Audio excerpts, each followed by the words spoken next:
Hi, I'm Shirley Radine, and I'm welcoming you to Candid Comments. It's a new series that's being presented by Schenectady Inner City Ministries.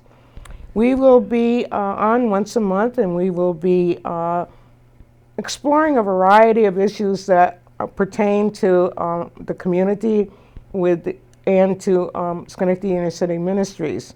Today's guest is Phil Grigsby, who is the Executive Director of SICM. Hi, Phil. It's nice to have you with us. Thanks, Shirley. Glad you're hosting this show. Well, now Schenectady Inner City Ministries, better known as SICM in this community, maybe we should start with you explaining just what that is. Sure. SICM, first of all, we should say is, I want to make clear to the viewers, it's not the city mission. We appreciate what the city mission does, but that's not us. City mission is a very different program, but the names are somewhat similar, so sometimes people get them confused. Sure, yeah. SICM, as we refer to it, that name was chosen intentionally some years ago by the group that got us going, because they wanted to project a sense of being active and involved, as well as at that time, Schenectady was much more compact. There was much more of an inner city than what there is now, and so that people live closer together. That was the days when we didn't have as many suburbs and people just lived closer in. So there actually was an inner city. So how many years has this been? Well, it's close to 50 years now. I see. Okay. Yeah, close to 50 years. So SICM is a faith-based group. It's a coalition of congregations that get together to do those things together we can best do together. And for example, it makes sense for us to have a food pantry centrally. A food pantry? Rather than having every congregation have its own food pantry, that sort of thing. And so we're trying to do those things together we can best do together. Once I get past that, it gets a little bit confusing, because over the years, we have started things that have developed and then are separate from us. I see. So some things that we take for granted now in the community, like Bethesda House of Schenectady, which helps people who are on the street, or Safe House of Schenectady, which helps runaway and homeless youth, or the Community Land Trust of Schenectady, which works on affordable housing. Those things we got going because people said, we want to do something about this. Right. And then they became separate, and they now have a life of their own. So we try to work in partnership with them, but they're no longer technically under our umbrella. So that's historically what we have been. So could we back up then? You mentioned food pantry. Maybe we could learn a little more about the food pantry. I've heard that people think that's what SICM is, a food pantry. Yeah, people sometimes think that's all that we do. And in fairness, it's the most visible thing that we do. And we got the food pantry going in the early 70s. That was before I came to SICM. But at that time, the food pantry was very small. It was almost like a food closet. Since that time, unfortunately, the economy has shifted, and we have too many people with too much month at the end of the money. And so we have a large food pantry on Albany Street, 839 Albany Street, which provides for families and people once a month who need food. And what's your average? I mean, is it a lot of people, or just we see over a typical day sees 100 families. Really? Yeah. And how many days a week are you open? We're open 4 days a week now. Wow, 4 days. Monday, Wednesday, Thursday, Friday, on a regular basis, from about 8:30, 9 o'clock in the morning, until we get to capacity, which is sometimes early, but otherwise we're open until about 11:30. Now, when they come to the food pantry, it seems like I remember hearing that there are other services that are provided as they come to it isn't just food. That's right. Although food is, over the years ago, we helped people 4 times a year and then 6 times a year, and now we can help people once a month, thanks to the generosity of our community and also of New York State. And so people do come once a month, and we do tend to see a lot of the same people unless they've moved on with their lives, with employment or other situations that may have caused them to come.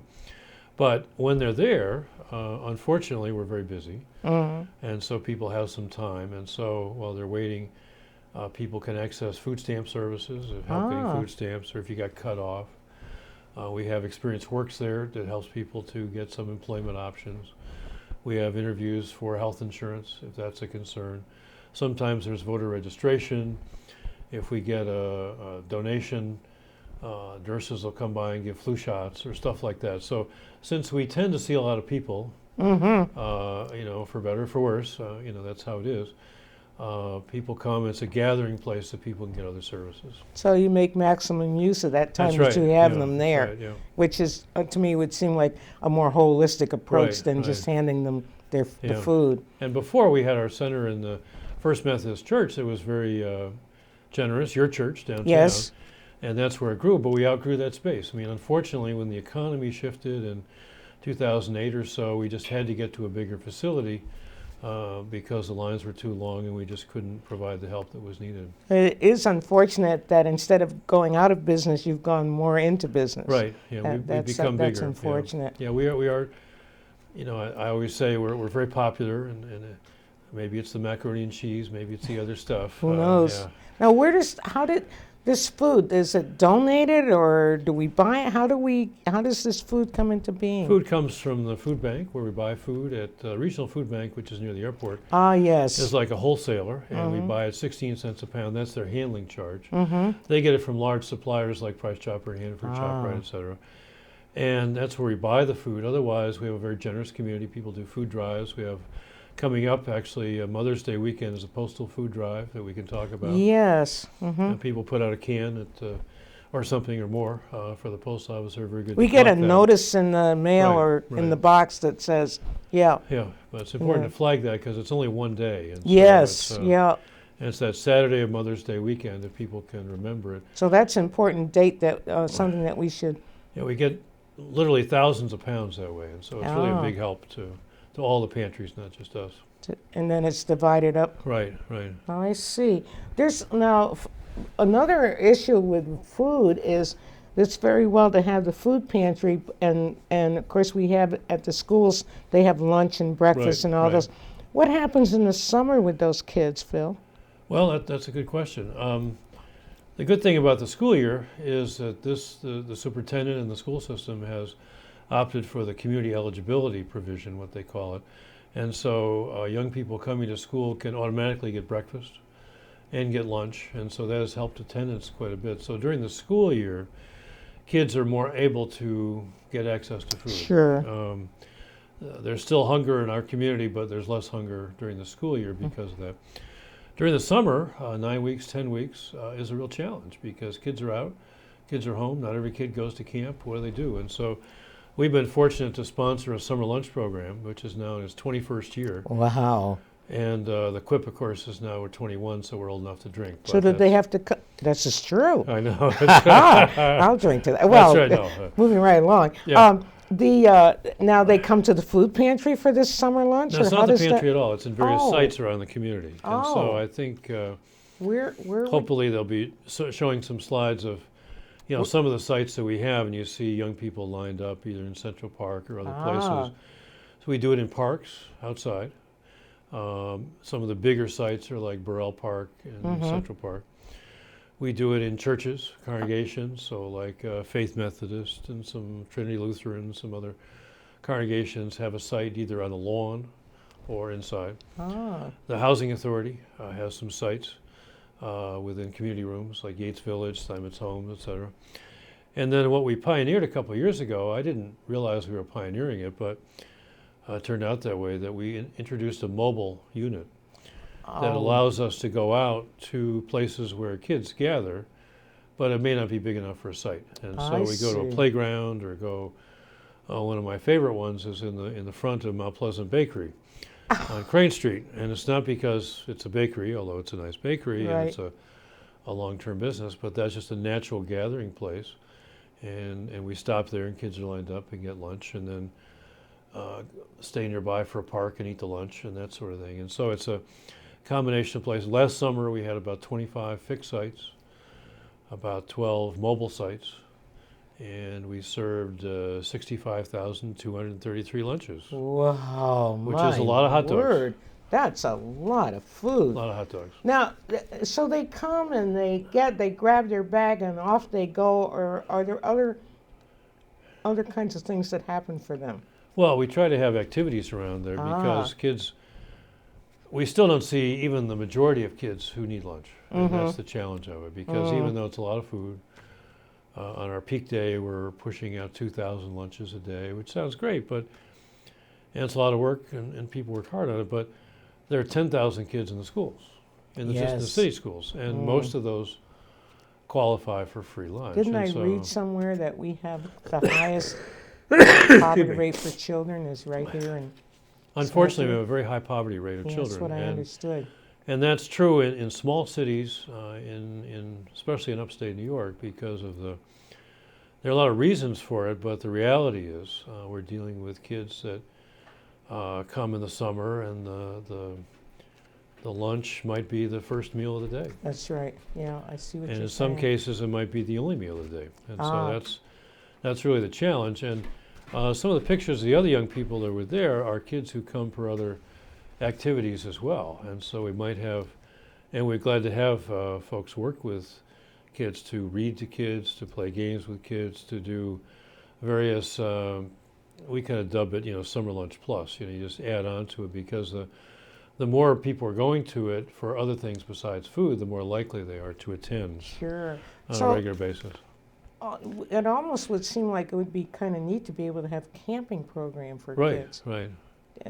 Have you thought about doing that? Well, we were fortunate this year to be able, this past year, to do a camp at Steinmetz Park in conjunction with Camp Fowler, which is an inclusive kind of ecumenical Christian camp. But they do something up north in Speculator, but they partner with us so we could use their curriculum, use their support, and did a camp at Steinmetz Park. And Steinmetz Park is one of our hidden gems. It's got about 40 acres. The Neighborhood Association, the city, others have worked hard to really renovate the park. And so we piloted a 4-week camp, and we're hoping to do a little bit different time of day and do a 6-week camp that might not be as longer in the day, but have many of the same elements, but also some trips up to Speculator for a couple times and various things. So now, did you take kids there last year to Speculator? We did, yeah. How twice. did they respond to that? They all came back, number one, which is a good thing. That's a plus. Which is a good thing. That's a plus. Right, yeah. Right. No, they all had a wonderful time. I mean, they. Yeah. I think. I bet they wanted to stay, huh? They want to stay, and I think virtually none of the young people, and we were dealing with elementary school age, none of them had been really out of the community to that kind of place. It would be neat if they could go up there and stay. Right. Would that be a possibility? Yeah, Fowler has expressed interest in that, so they can, part of the partnership is we can work with them, so somebody could go up there for a week, figure out how to get them up there if they need that kind of help, but they have scholarships to really help make that happen. So if someone in the community that was really interested in helping to provide that kind of experience, they could donate to very much so, yeah. And get in touch with you, or right. Yeah. We got some support from the Times Union Hope Fund last year for that. We're going to apply again this year. That's always a year-by-year thing, so people that give through that fund as well are also supporting. They support summer camping activities. But those little experiences are really impact kids. Right. I'm thinking of myself when I was a child. I went to a Salvation Army camp one year. I've never forgotten that experience, and those are kind of help to mold and make you into who you are. Yeah. Well, I believe you worked at a camp too. I worked at, actually, I was a nurse at Camp Fowler. That's right. And so what goes around comes around. That's right. It's a small circle, isn't it? That's right, yeah. But those kind of, because they did it the same way, they break up, you really develop relationships during the time. And we saw the kids, some of them were very shy, some of them were very dealing with some of their own issues. They really came out of it, developed relationships, friendships. So let me back up now. How does all the staffing go with these summer lunch program and the camp and all that? Where does the staff come from, and how do we as SICM afford to do that? Well, we have a combination of support. Some of the staffing is paid through for grants and donations. Certainly the food pantry, for example, operates with about 25 volunteers a day, as well as a number of paid staff, but we really couldn't operate without the volunteers. And summer lunch is much the same way. Each site usually has a paid site coordinator or possibly an intern, but then volunteers really help to make it happen, whether either serving a lunch, doing other activities, even sitting down reading to a young child, that sort of thing. So volunteers play a key role. Now, you mentioned interns. Mm-hmm. Are these student interns? Where do the interns come from? We get college and upper high school interns. And often they're often paid? They're paid, yeah. Now, how do you budget for paying interns, or does community help with that? Congregations often sponsor a person. I And see. so like your congregation may say, we've got someone we'd like to sponsor, whether it's a person you know in your congregation or someone else may have applied to us and say, here'd be a good person, but maybe not part of your congregation. Then we interview that person, hire that person. They work usually 240 hours, so it's 6 weeks or so. And then either summer lunch, sometimes home furnishings programs, sometimes food pantry, sometimes special projects. I see. So they do a variety of things. Sometimes they do more than one thing, although some of them are part-time, and so they might just be doing one aspect during the time. So they could use it on their resume and Oh, going very to much so, college yeah. or stuff Yeah. like. So it has a payback for it in many It's a ways. win-win. It's Yes. because it's a win for the congregation, supporting young people. It's a win for the community, so important work gets done. It's a win for the young person because it helps. It's a very competitive economy we're in now, so people need those kind of internships to distinguish themselves and to move on to wherever they want to go next. Now I want to ask you a question because didn't the minimum wage go up this? It so did. It that did, yeah. that kind of impacts the budget? We had A to little? charge a little bit more for the interns. I think minimum wage is a real question in our society because even, interns often figure out how to get by, but if somebody's trying to live on a minimum wage, That's right. that's very difficult, and that's why a number of people that come to our pantry are, the growing edge of people is working poor, That's an interesting term, which isn't is a lousy term. it? But, If you're working, you shouldn't be. I mean, having to historically go- in our society, if you worked, you could That was work, it. Yeah. Yep. Yeah. And of course, that's the history of this community. People at GE worked and made the community what it was, but that was a different era. There's another interesting term, food deserts. Can you kind Yeah. of explain that a little bit? Well, food deserts have come into vogue. It's an area where there's not really a good source of quality, affordable food, with the idea being quality and affordable. Convenience stores, of which we have many, they have food, but it may not be quality. It's unlikely to be affordable, and typically is a lot of processed food. So you can buy some chips and various things, but it's going to be a lot of empty calories. Right. So in our society, we're fortunate in this community in that we do have some full-scale grocery stores in the city limits, but still in some neighborhoods, especially North Side, Hamilton Hill, people have to take a taxi or get a ride or something like that to get to a full-service food store. And that's a real problem. It's a real problem with stretching budgets. It's one reason why we see so many people at the food pantry, because they get their food stamps, use them, they last 19 days, because the federal government will tell you that food stamps are designed to last 19 days. And then But there's more than 19 days in a month. we're working on that calendar. We're trying to It's see if we can change interesting. that calendar. That's an interesting concept. That's right. Yeah, trying to change that calendar. It's like we're trying to put more hours in the day to make Yes. things work. Yeah. But if you bought some stuff at a convenience store, maybe it lasted you 15 days or 12 days. So then you can only come to us once a month. Now we do have, at the last Thursday of the month is what we call a mass distribution option. I think one of the slides showed one of those, where we get food from the regional food bank that they have. It may not always be balanced. It's all good quality food, but it may not be fully balanced. Might be yogurt that's going to be going out of date or something. And then people can come the last Thursday, and that helps tide people over at the end of the month, and that doesn't count towards the monthly visit. So we do have that.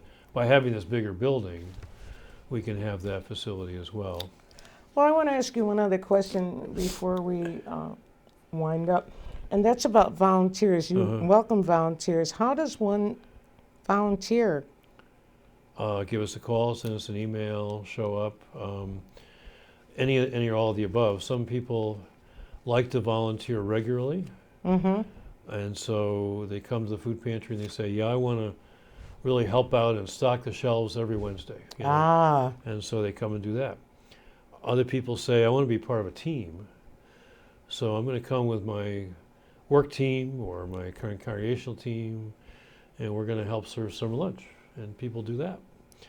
And then sometimes people do special projects. We have Eagle Scouts who come for a project. I mean, we had a young man build a picnic bench at the Damien Center, which we have. And that's a special project. We had another Eagle Scout do some shelving, because they tend to like construction kind of projects. We have a big volunteer work day coming up on April 25th. People can mark that, which is a spring work day. We hope it's not snowing that day, given this winter. And well, we'll see. we'll see, but we'll do it even if it's snowing. And it's Didn't you have clean up volunteers the parks. stuffing Easter baskets? We had some spring baskets, Yeah, Easter baskets. because they get yeah. spring baskets at the. At the pantry. Pantry. Yeah. We had over 100, about 150 or so that were done. It helps out during that time. And, you know, small treat bag has some treats, what we usually think, but also coloring book and stuff like that, jump rope, or Things chalk that, stuff. yeah, just to let them know Kids they're can, being yeah, thought of. right. Yes. Yeah, so people do a variety of either special projects or regular or like the crop walk is coming up the first Sunday in May. That's right. And so people can form a team, walk in the walk, take part, that Now, sort of stuff. a little bit, we've got a couple of minutes. So what about the crop walk? What does that mean? CROP stands for Communities Responding to Overcome Poverty. Ah, And it's a walk where we bear witness to people saying we want to overcome poverty, we want to overcome hunger, both here and overseas. And it's the first Sunday. It's a regional thing, not just, we have one here, but also Albany and Troy and others.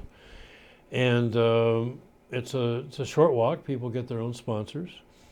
We usually have a good crowd. We hope for a nice day. And it's a witness because we come together, but also the funds support local hunger fighting stuff here, food pantries, soup kitchens, senior meals, and overseas, so that when the next disaster strikes in our society, people typically say, oh, what can I do? Well, you really should have walked in the crop walk, because things are pre-positioned for when the next disaster comes. You can't just gather up water and ship it at that point. You got to have it pre-positioned, so it helps with disaster relief. well, you've really given a great overview of SICM, and I think people probably have a much more understanding. We're going to be having, as I said, a series of programs where we'll look at some of the issues that you spoke of and some other issues that are attached to the community in the area of poverty and education and how that all connects. So I just want to thank you so much for having taken the time to come today and be with us. Well, thank you And, again for getting so this going. they can get in touch and they can call SICM, or they can call you and have more understanding. And the number is 518-374-2683. Right. And Phil, thank you so much. Okay, thank you, Just Shirley. great having you. Okay.